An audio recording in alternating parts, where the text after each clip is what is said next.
Last time on Hakai, Goku immediately blew his cover while trying to pass himself off as a Saiyan known as Turles.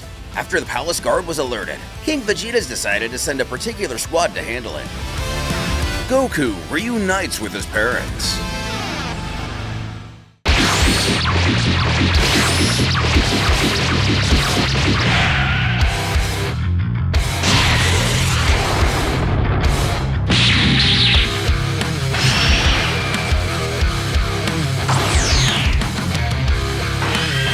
Joining Bardock's battle-hardened crew right in the middle of a fierce, chaotic skirmish. First, we have Faja, the lone female warrior of the group, standing tall, ready for action. A determined combatant with unwavering confidence, she wastes no time in taking charge.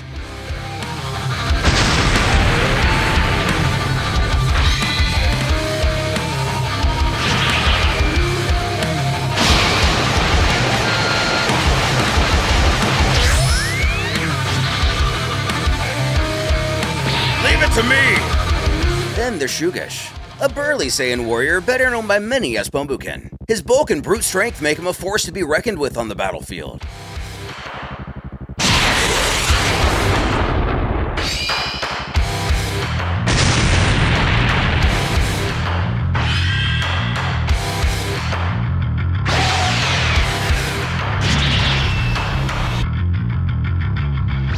Next up, Borgos. Widely recognized as Totepo through the various iterations of the series.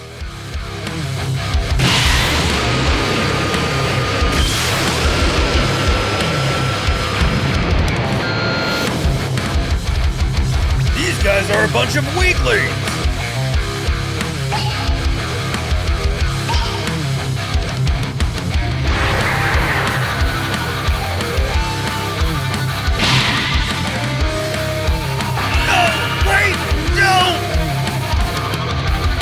Then, of course, we have his trusted second-in-command, Tora, a warrior of great skill and reliability, often referred to as Toma.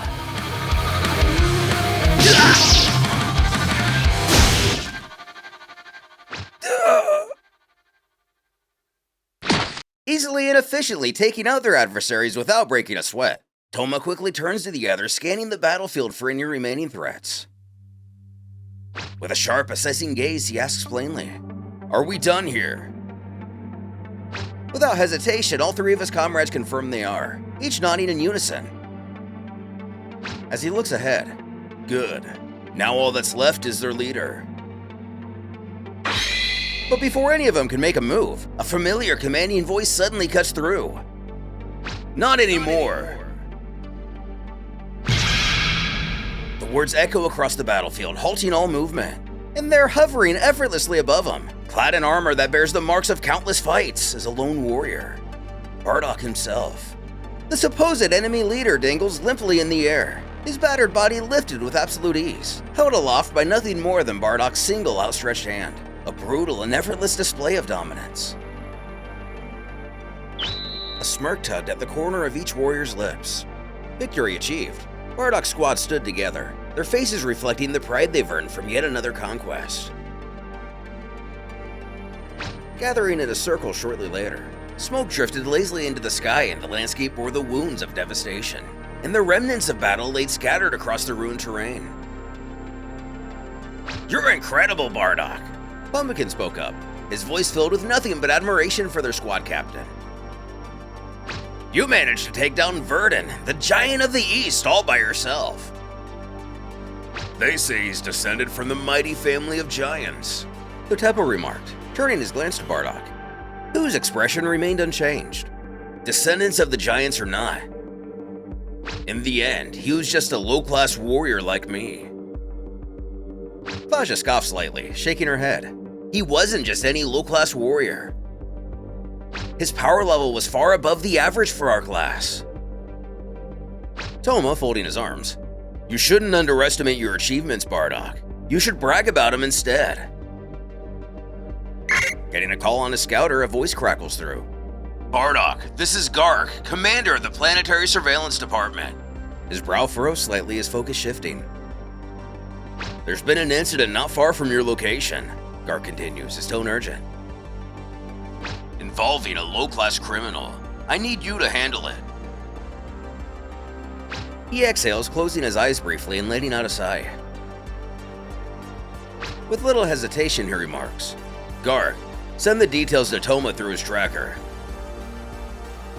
Bardock turns away from the group, his back towards him as he looks towards the still smoldering village. "I've got something else to do." On the other end of the communication, the Saiyan replies, "Understood." Shocked, Toma reacts, "Huh?" confused by his sudden departure. Narrowing his eyes, "What are you up to, Bardock?" King Vegeta was anxious about the defeat of the Giant of the East and his group, so I'll report to him personally. If it's just a low-class criminal, you and the others can handle it, right? Of course. Go ahead. No desire to argue that point. His right hand ushers him off with a smile. Back with Goku, who isn't exactly sticking to the shadows. He continues to stroll around a nearby village, drawing much more attention than he thinks he is. He comments to the Hakai beast that the people here are giving him a lot of strange looks. Who thinks that after what happened at the castle, the soldiers must be looking for him, and those who saw him could have described his face and word is out. With that being said and fully understood, Goku should definitely cover it up as soon as possible. The fewer people that knows what he looks like, the better it'll be for him in the long run. And believing, no, almost certain that he felt a hood attached to this cloak earlier, he reaches up and flips it over his head, fully satisfied that's what the problem is. Without a doubt, it's surely solved now. And then he catches a whiff of something. An unmistakable, mouth-watering aroma. Someone nearby is in the middle of cooking some truly amazing food. The scent is so overwhelmingly enticing that it even causes his stomach to growl loudly, almost as if demanding to be fed immediately. Thinking back to earlier events, those strange power fruit things didn't help with his hunger whatsoever. If anything, rather than satisfying him, it just left a lingering bad taste in his mouth that he can't quite shake. Either way, regardless of all that, he needs real food. Actual filling food. But before he can act on that thought, interrupting him abruptly, the beast immediately points out in no uncertain terms that he doesn't need food anymore. He's a god now. He eats purely for pleasure. His hunger is completely and entirely psychological at this point. Nothing more, nothing less. Yet, despite this undeniable fact, Goku still finds himself beelining. No, practically rocketing towards the source of this intoxicating smell. As far as he's concerned, hunger is hunger, and there's only one way to deal with it. You kill it by eating. Though deep down, fully aware this is only going to lead to completely unnecessary risks, the beast desperately tries to scream for him to wait. But it's too late. Entering a small, seemingly humble eatery, Goku would, without realizing it yet, step directly into a very unnecessary risk, completely unaware of the absolutely catastrophic situation he's unknowingly walked himself into. Goku remains blissfully ignorant. His excitement practically bubbling over as he takes in the sight before him. Everywhere he looks, the food appears unbelievably delicious. Trying once again to appeal to whatever logical side of Goku might still exist, the beast really tries to warn him, his voice edged with frustration at this point. Think this through. Stop for a second. You don't have. Before the warning can even leave his mouth, Goku is already ignoring him again. Without a second thought, he eagerly rushes forward, making his way straight towards the cook, his curiosity and hunger overriding any sense of caution. He immediately questions what she's got to eat. The woman, focused on her work, doesn't bother to glance at him. Instead, without missing a beat, she casually gestures around the corner with a simple motion, her voice indifferent. That's what's already prepared, she explains. Following the direction of her gesture, Goku's eyes land on 4 massive pots, each filled to the brim with steaming, freshly made food. The sight alone is almost too much. The woman encourages him, help yourself. Which is all the invitation he needs. His stomach roars with anticipation as he grins ear to ear. Thanks, he beams. already reaching for the food as he prepares to dig in. At this point, the beast finally gives up entirely. There's obviously no stopping him. Whatever's going to happen is just gonna have to happen. Knowing Goku and his bottomless appetite, it only takes him a few short minutes to make light work of the food. Food that was likely meant to serve many people. Glowing with delight and heavy with poop baby, Goku leans back, patting his now extremely full stomach with both hands. A massive grin plastered across his face as he happily exclaims, "Wow, I feel like I'm gonna explode!" His voice echoing through the eatery as a set of footsteps makes their way towards him. At last the cook, who is now clearly to reveal to be obviously none other than Gine, finally turns her attention fully towards him. With a polite but slightly flustered tone, she addresses him. "Sorry I couldn't assist you earlier, sir. I was so busy." However, mid-sentence, her voice suddenly cuts off. Her eyes dart towards the now completely empty pots, all 4 of them. A chilling silence hangs in the air for a moment before. What? She shrieks, filled with disbelief. Her face contorts into absolute shock as she stares at the aftermath before her.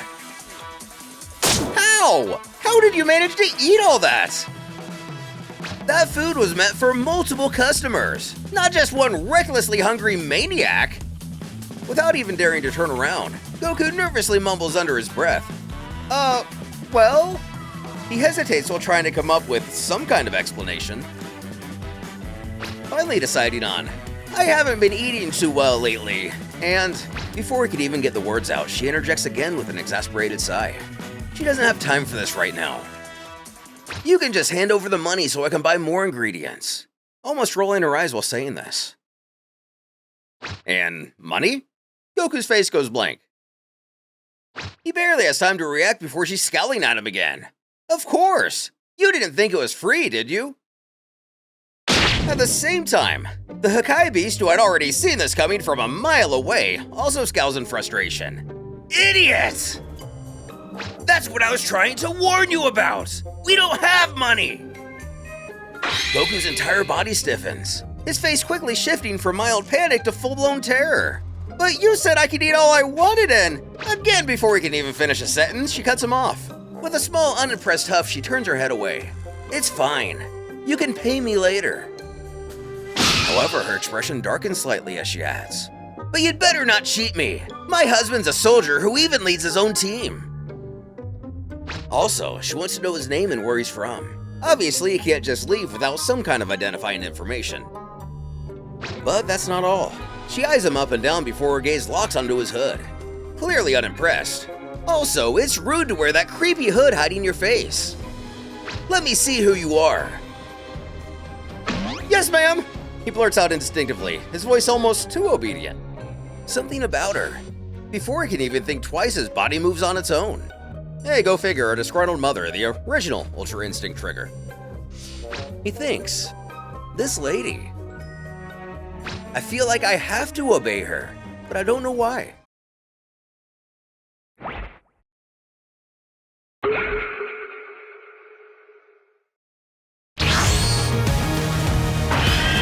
Before he can dwell on that feeling any further, a squad of warriors storms in. Bardock's team arrives, ready to subdue what they believe is a dangerous criminal. We